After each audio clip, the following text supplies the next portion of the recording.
There is a country on this planet where you can drive for 12 hours and not see a single building. No fences, no roads, no people, just grass, sky, and silence. This is Mongolia, the most sparsely populated country on Earth, and what's hiding in its empty spaces will completely change how you see civilization. Mongolia, sandwiched between two of the largest powers on Earth, Russia and China, yet somehow it remains one of the last truly wild frontiers left on the map. Roughly the size of Western Europe, but home to just 3.5 million people. To put that in perspective, more people live in a single borough of Tokyo than in this entire nation. Today, we're going on a journey across this forgotten land, from the ruins of the world's largest empire, through cities frozen in Soviet time, into a desert that hides dinosaur bones by the thousands, and finally, into the homes of nomadic families who still live exactly as their ancestors did 800 years ago. By the end of this video, you'll understand why so many travelers say Mongolia isn't just a place you visit, it's a place that changes you. Let's begin. Before we talk about cities or culture, we need to talk about something stranger: Mongolia's emptiness itself. This country has the lowest population density of any sovereign nation on Earth. Less than 2 people per square kilometer. For comparison, that's roughly 80 times less crowded than the United Kingdom. And yet, scattered across this nothingness, archaeologists keep finding things that shouldn't be there. Ancient stone monuments called deer stones, carved over 3,000 years ago, stand alone in fields with no settlements nearby for hundreds of kilometers. Nobody fully agrees on who built them or why they chose to mark such isolated places. Then there are the Kyrgyzstan's massive stone burial mounds, some over 100 meters wide, surrounded by smaller circular structures. Some researchers believe these sites may have functioned as ancient solar calendars, aligned with the rising and setting sun on the solstices. But here's what makes Mongolia truly mysterious: over 60% of its population still lives a nomadic or semi-nomadic lifestyle. In an age of smartphones and satellites, there are families in Mongolia who move their entire homes, called jurs, 4 times a year, following the seasons, just as their ancestors did under Genghis Khan. So how did a land this empty once rule almost half the known world? That's where our story really begins. In the year 1206, on these very plains, a man named Temujin united the warring Mongol tribes under a single banner. History would come to know him as Genghis Khan. What he built next remains, to this day, the largest contiguous land empire in human history, stretching from Korea to Hungary, from Siberia to the Persian Gulf. At its peak, the Mongol Empire controlled roughly 24 million square kilometers, about 16% of Earth's total land area. How did a population this small conquer so much of the world? The answer lies partly in the land itself. The harsh steppe produced riders who could shoot arrows accurately at full gallop, survive on horseback for days, and travel faster than any army in the world had ever moved before. The Mongol postal relay system, the Yam, allowed messages to travel across the empire faster than anything until the invention of the telegraph, nearly 600 years later. Today, the empire's old capital, Karakoram, sits quietly in the Orkhon Valley, now a UNESCO World Heritage Site. Almost nothing remains of its former glory except foundations, a giant stone turtle monument, and the nearby Erdene Zoo Monastery, built using stones salvaged from the original city. It's a strange feeling, standing there. The wind blows across grass, where the capital of half the known world once stood, and there's nothing left but silence and a few weathered stones.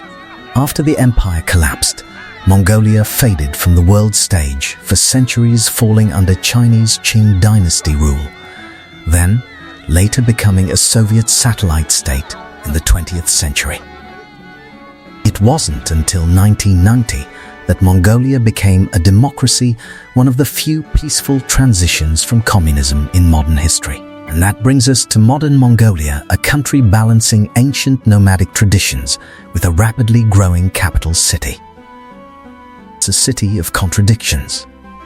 Glass office towers stand next to crumbling Soviet apartment blocks. Luxury SUVs share the road with herders bringing livestock into the city limits. Around 1.5 million people, nearly half of Mongolia's entire population, live here.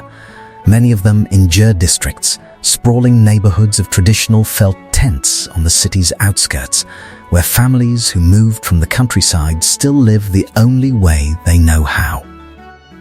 Leaving the city, the change is immediate.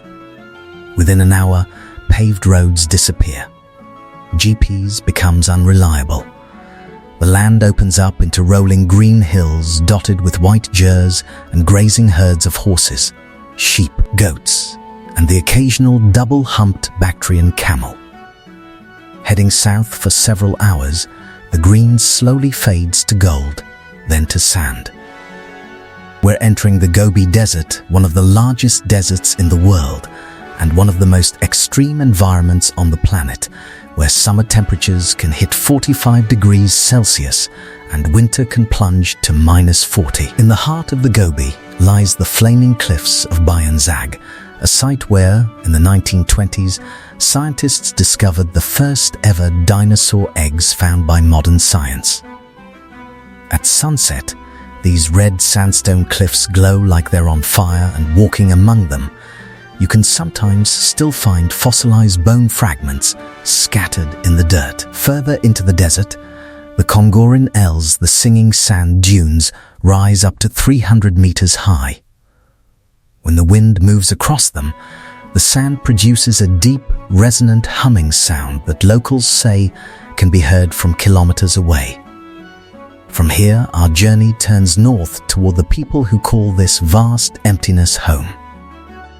To really understand Mongolia, you have to understand the year. This circular felt tent has been the primary home for Mongolian nomads for over 1,000 years.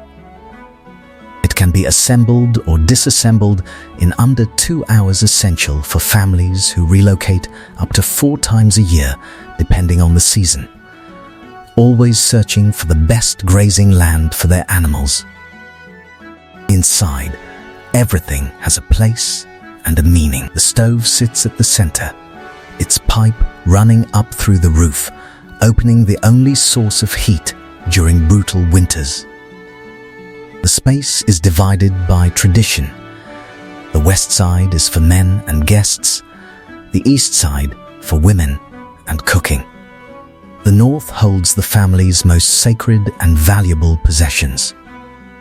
Hospitality here isn't just culture, it's survival. In a land this empty, a stranger arriving at your door might be the only person you see for weeks.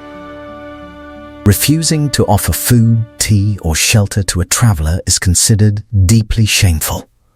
Nearly every household will offer guests a bowl of milk tea and Irag fermented maize milk, which has a sour, slightly alcoholic taste that takes most foreigners by surprise. Animals aren't just livestock here, they're currency, transportation, food, clothing, and status, all combined. A Mongolian family's wealth is still often measured not in money, but in the number of horses, sheep, goats, cattle, and camels they own. And then there's the relationship with horses. Mongolian children often learn to ride before they can walk properly. The country's national festival, Naadam, held every July, celebrates the 3 manly sports wrestling, archery, and horse racing traditions that trace directly back to the training methods of Genghis Khan's armies. In Western Mongolia, among the Kazakh minority, an entirely different tradition survives: eagle hunting. hunters train massive golden eagles from a young age to hunt foxes and small game across the mountains, a practice passed down through generations and now recognized by UNESCO as part of humanity's intangible cultural heritage. Before we reach the end of this journey, here are a few things about Mongolia that almost nobody outside the country knows. First, Mongolia has one of the lowest light pollution levels on Earth. On a clear night in the Gobi, you can see the Milky Way stretch across the entire sky with the naked eye, something most of the world's population has never experienced. Second, despite its nomadic image, Mongolia has one of the fastest growing economies in Asia over the past 2 decades, largely driven by massive coal, copper, and gold mining operations. The Oyu Tolgoi mine in the South Gobi is one of the largest copper and gold deposits ever discovered. Third, Lake Kofskol in the north holds nearly 70% of Mongolia's fresh water and roughly 1% of the world's total freshwater supply. It's so cold and pure that it freezes thick enough in winter for trucks to drive across it. Fourth, Satan reindeer herders living in the far northern taiga forests near the Russian border represent one of the last reindeer herding cultures on Earth, with only a few dozen families left. And finally, shamanism, one of the oldest spiritual traditions in human history, never disappeared from Mongolia. Even today, alongside Buddhism, shamanic rituals are practiced openly, particularly in the northern regions, connecting modern Mongolians directly to beliefs that predate Genghis Khan himself. There's a moment that almost every traveler describes after visiting Mongolia. It usually happens at night, standing outside a ger, looking up at a sky completely untouched by artificial light. In that moment, surrounded by nothing but grass, silence, and stars, you start to understand something. This emptiness isn't absence. It's space. Space that the rest of the world lost a long time ago.